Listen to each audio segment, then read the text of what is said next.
سنن ابی داؤد کے اندر جلد نمبر 3 میں رسول پاک صلی اللہ علیہ وسلم کا یہ فرمان ہے. سنن ابی داؤد کے اندر اس میں پھر باب فی لزوم السنہ، کتاب السنہ میں باب ہے، چیپٹر ہے لزوم سنت کا. تو وہاں یہ حدیث ہے 4604. اس حدیث کے اندر حضرت مقدام بن مادی کرب رضی اللہ تعالیٰ عنہ رسول پاک صلی اللہ علیہ وسلم سے روایت کرتے ہیں. آپ ارشاد فرماتے ہیں الا انی اوتیت الکتاب، خبردار مجھے کتاب دی گئی، ومثلہ معہ، اور قرآن کی مثل بھی مجھے دی گئی. ایک تو مجھے کتاب دی گئی، دوسرا کتاب کی مثل قرآن سے علیحدہ مجھے ایک چیز دی گئی، معہ، اس کتاب کے ہمراہ مجھے. یعنی یہ بھی اس کی قطعیت ہے کہ حدیث رسول بھی اللہ کی طرف سے آئی ہے. سرکار فرماتے ہیں اوتیت الکتاب ومثلہ معہ، مجھے اللہ کی طرف سے کتاب دی گئی جس کے لیے حکم تھا یہ قرآن کی شکل میں بیان کرنا، یہ قرآن ہے، اور اس کے علاوہ بھی اللہ کی طرف سے مجھے علوم کا خزانہ دیا گیا جو کہ حدیث ہے، سنت ہے. مثلہ یعنی اس کی مثل ہے قطعیت میں، رہنمائی دینے میں، نور ہونے میں، اور جہنم سے نکال کر جنت دینے میں جو کردار ہے اس میں وہ اس کی مثل ہے. اور پھر نبی اکرم صلی اللہ علیہ وسلم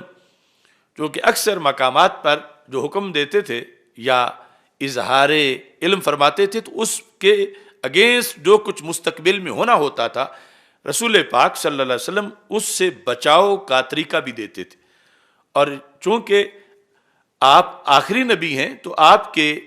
فرامین پہلے نبیوں سے اس جہت میں بھی خاص ہیں کہ پہلے صرف اپنے وقت کی بات کرتے تھے کہ بعد میں نئے آئیں گے نبی تو وہ اپنی تعلیمات دیں گے. سرکار کو پتا تھا میں آخری ہوں تو پھر قیامت تک کے لیے جو خطبات ختم نبوت ہیں رسول پاک صلی اللہ علیہ وسلم کے، یعنی 10,000 سے زائد احادیث، اس میں یہ حدیث بھی شامل ہے. تو آپ فرماتے ہیں الا یوشک رجل شبعان علی اریکتہ،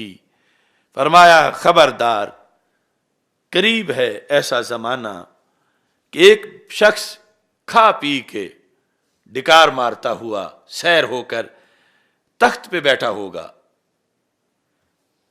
چارپائی پہ بیٹھا ہوگا، اور کیا کہے گا علیکم بہذا القرآن، لوگو تم پہ یہ قرآن لازم ہے، فما وجدتم فیہ من حلال فاحلوہ،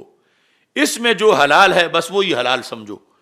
وما وجدتم فیہ من حرام فحرموہ، جو اس میں حرام ہے یعنی صرف لفظوں میں، ویسے تو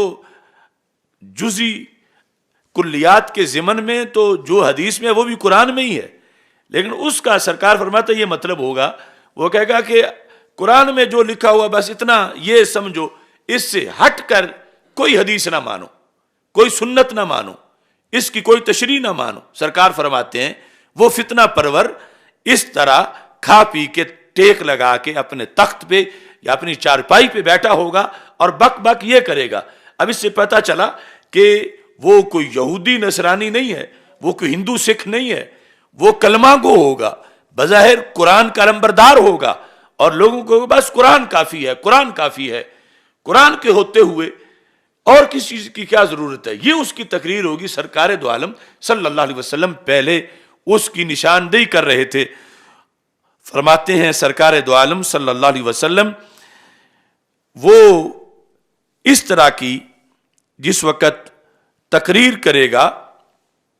تو نبی اکرم صلی اللہ علیہ وسلم فرماتے ہیں میں تمہیں بتا رہا ہوں کہ تم نے اس کی بات نہیں سننی.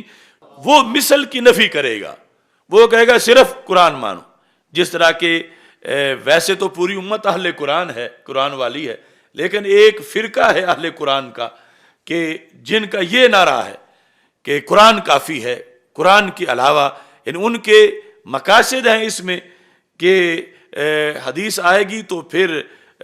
نماز کے وقتوں کا پتہ چلے گا، پھر طریقے کا پتہ چلے گا،